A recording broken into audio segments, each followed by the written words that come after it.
Continuing our chapter, our environment. Today we'll do the second chapter. See now the I will summarize the chapter and what is on in the in our NCERT book. Now the at seventh class they are introducing under the name of environment various parts of uh,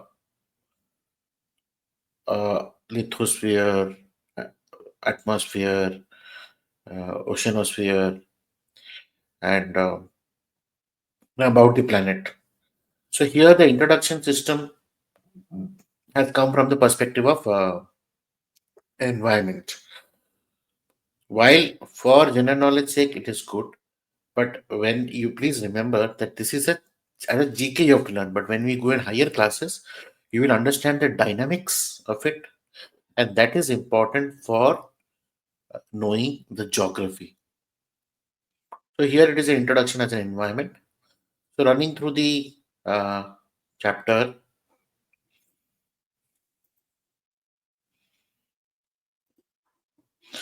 inside our Earth,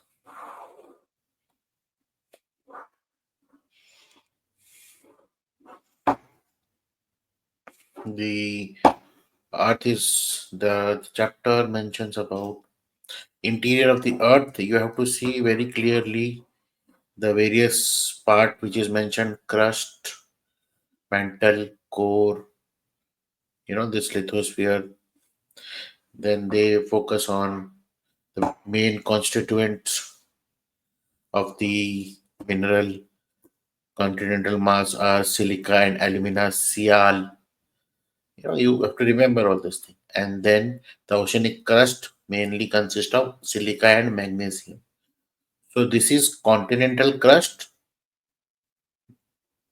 area below the continent, and this is oceanic crust below the ocean floor. So this is called Cl and this is Sima. So you have to remember, and if possible, while we do in the mains exam, sometimes draw it also. The innermost layer is core is made up of nickel and iron, and it is called knife. Nickel Ni Fe ferrous iron.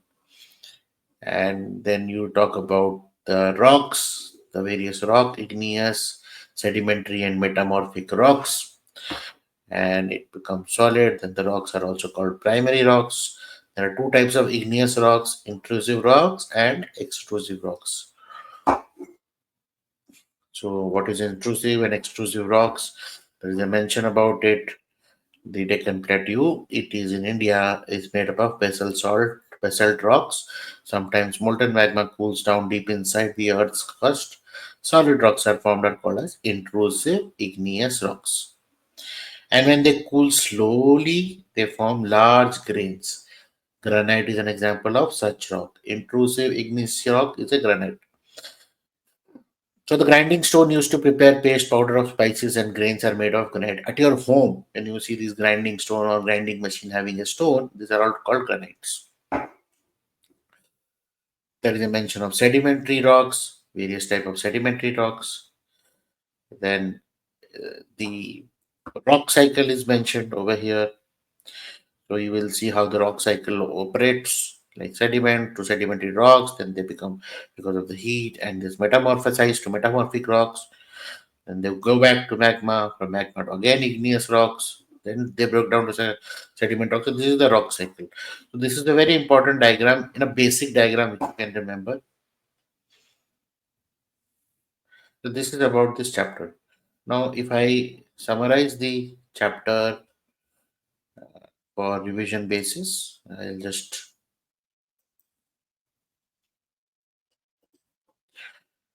chapter talks about Earth is a dynamic planet undergoing continuous internal and external changes. The interior of the Earth consists of different layers, similar to an onion. So, interior of the Earth structure consists of three main layers. Crust is the outer layer, mantle is the middle layer, core is the innermost layer. Now, in crust, we have continental crust around 35 kilometer thick and oceanic crust 5 kilometer thick. And composition of continental crust is silica plus alumina. And oceanic crust is silica plus magnesium sima. The mantle located beneath the crust extends to a depth of 2900 km, composed of semi-molten rocks, magma, contains a region called the asthenosphere, which is partially molten and allows tectonic plate movement. Core, innermost layer of the earth with a radius of 3500 km. Composition nickel plus iron knife divided into two parts. Outer core is liquid state and inner core is solid state and extremely high pressure and temperature. Rocks and minerals. The earth crust is made up of different types of rocks. Types of rocks are igneous rocks formed by cooling and solidification of magma and lava. Extrusive igneous rocks formed by rapid cooling of lava on Earth's surface, example basalt. Intrusive igneous rocks formed by slow cooling inside the crust, leading to large grains, example granite.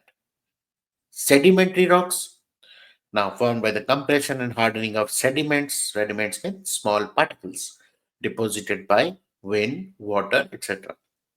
Now it contains fossils also. Now sandstone is one of them. Metamorphic rock formed by the igneous or sedimentary rock when they undergo metamorphosis due to heat and pressure. Like limestone will turn into marble, clay will turn into slate. Rock cycle. Now igneous rocks breaks into sediment. Sediment forms sedimentary rocks. Under heat and pressure, they transform into metamorphic rocks, and metamorphic rocks melt into magma, cooling to form igneous rocks again. This is the diagram which we saw. Now, you know the importance of rocks. It is in making roads, buildings, and houses. Some rocks contain fossil, and some are naturally occurring substance. Minerals are present in the rocks, and uses of minerals, like fuel, coal, petroleum, natural gas. In industry, we have iron, aluminium, gold, uranium. In medicine and fertilizers. So, some of the key fact which we take up from here: the Earth's radius is around 6,371 kilometers. The crust forms 1% of Earth's volume, and the mantle 84%. Core 15%. The deepest mine in South Africa is 4 kilometers deep. The deepest oil well is 6 kilometers deep. To reach the Earth's center, one would need to dig 6,000 kilometers deep because the radius is 6,371 kilometers. So these are certain things, and I have shared you the MCQs. Go through the MCQs first, and then run through the chapter, and we complete this chapter over here at this class 7th level. But remember, this is not enough only for UPSC. We are only revising for NCERT. For UPSC level, the details of data and the cycles will improve as we go higher in the classes. So with this chapter is over. Thank you.